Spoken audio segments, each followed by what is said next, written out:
السلام علیکم۔ کیا آپ کے علم میں ہے کہ یہودی حضرت جبرائیل علیہ السلام کو اپنا دشمن اور حضرت میکائیل علیہ السلام کو اپنا دوست کیوں کہتے ہیں؟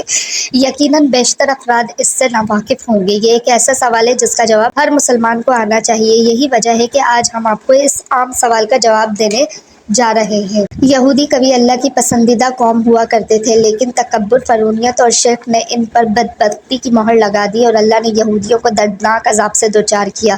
یہودی وہ لوگ ہیں جنہیں عرف عام میں بنی اسرائیل بھی کہا جاتا ہے۔ ان کا مذہب دنیا کے اہم ترین مذاہب میں شامل ہے۔ ان کو بنی اسرائیل اس لیے کہا جاتا ہے کہ یہ حضرت یعقوب علیہ السلام کے ماننے والے تھے اور اسرائیل حضرت یعقوب علیہ السلام کا لقب ہے۔ شاید مسلمانوں سے اس کی نظریاتی دشمنی اس لیے بھی ہے کہ یہ بنی اسرائیل کو بہت سی قوموں سے اعلیٰ و برتر جانتے ہیں، مگر یہ بھی مانتے ہیں کہ اب ان سے یہ اعزاز چھین لیا گیا ہے۔ ان کے مذہب کی عام بات یہ ہے کہ کوئی بھی شخص بآسانی ان کے مذہب میں شامل نہیں ہو سکتا، بلکہ یہودی ہونے کے لیے آپ کو سخت شرائط کا سامنا کرنا پڑتا ہے۔ دوسرا، بہت ہی کم ایسا دیکھنے میں آیا ہے کہ کسی یہودی نے اپنا مذہب چھوڑا۔ یہ لوگ اپنے مذہب کے بارے میں بہت سخت ہیں، مگر یاد رہے کہ یہ وہی قوم ہے جس پر اللہ تعالیٰ نے سب سے زیادہ لعنت کی ہے۔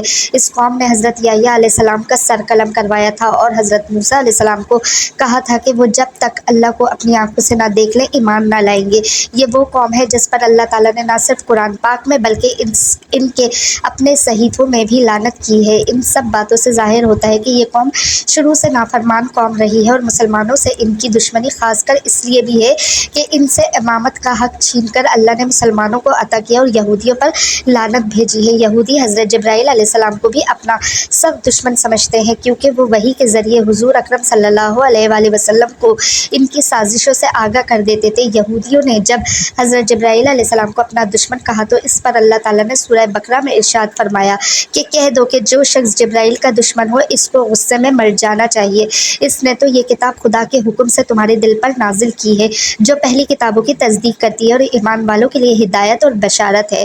تفسیر ابن کثیر میں اس آیت مبارکہ کے حوالے سے لکھا ہے کہ امام جعفر طبری رحمۃ اللہ علیہ فرماتے ہیں کہ جب یہودیوں نے حضرت جبرائیل علیہ السلام کو اپنا دشمن اور میکائیل علیہ السلام کو اپنا دوست بتایا تھا، اس کے جواب میں یہ آیت نازل ہوئی۔ لیکن بعض کہتے ہیں کہ عمل نبوت کے بارے میں جو گفتگو ان کی حضور اکرم صلی اللہ علیہ وآلہ وسلم سے ہوئی تھی، اس میں انہوں نے حضرت جبرائیل علیہ السلام کو اپنا دشمن کہا تھا، جبکہ بعض کا خیال ہے کہ حضرت عمر بن خطاب رضی اللہ تعالیٰ عنہ سے ان کا جو مناظرہ حضور اکرم صلی اللہ علیہ وآلہ وسلم کی نبوت کے بارے میں ہوا تھا، اس وقت یہودیوں نے حضرت جبرائیل علیہ السلام کو دشمن قرار دیا۔ حضرت ابن عباس رضی اللہ تعالیٰ عنہ فرماتے ہیں کہ یہودیوں کی ایک جماعت رسول مقبول صلی اللہ علیہ وآلہ وسلم کے پاس آئی اور کہا کہ ہم آپ سے چند سوال کرتے ہیں جن کے صحیح جواب نبی کے سوا کوئی اور نہیں جانتا۔ اگر آپ سچے نبی ہیں تو ان کے جوابات دیجیے۔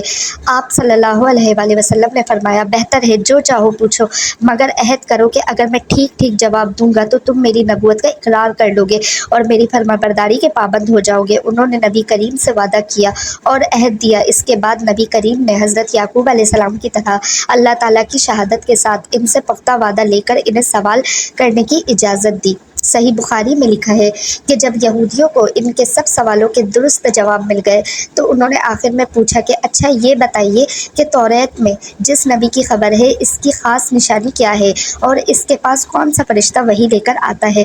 اس پر آپ صلی اللہ علیہ وآلہ وسلم نے فرمایا کہ اس کی خاص نشانی یہ ہے کہ اس کی آنکھیں جب سوئی ہوئی ہوں اس وقت میں ان کا دل جاگتا رہتا ہے۔ اس گفتگو کے بعد نبی کریم نے یہودیوں سے فرمایا، تمہیں اس رب کی قسم جس نے حضرت موسیٰ علیہ السلام کو توریت بتاؤ، کیا میں نے ٹھیک جواب دیا؟ سب نے قسم کھا کر کہا کہ آپ صلی اللہ علیہ وآلہ وسلم نے بالکل صحیح جواب دیا۔ اب ہمارے اس سوال کی دوسری شق کا جواب بھی عنایت فرما دیجیے۔ اس پر بحث کا خاتمہ ہے۔ آپ صلی اللہ علیہ وآلہ وسلم نے فرمایا کہ میرا ولی جبرائیل ہے، وہی میرے پاس وحی لاتا ہے اور وہی تمام انبیاء کرام کے پاس پیغام باری تعالیٰ لاتا رہتا ہے۔ سچ کہو اور قسم کھا کر کہو کہ میرا یہ جواب بھی درست ہے۔ یہودیوں نے قسم کھا کر کہا، جواب تو درست ہے، لیکن چونکہ جبرائیل ہمارا دشمن ہے اور وہ سختی اور خون ریزی وغیرہ لے کر آتا رہتا ہے، اس لیے ہم اس کی مانیں گے اور نہ ہی آپ کی مانیں گے۔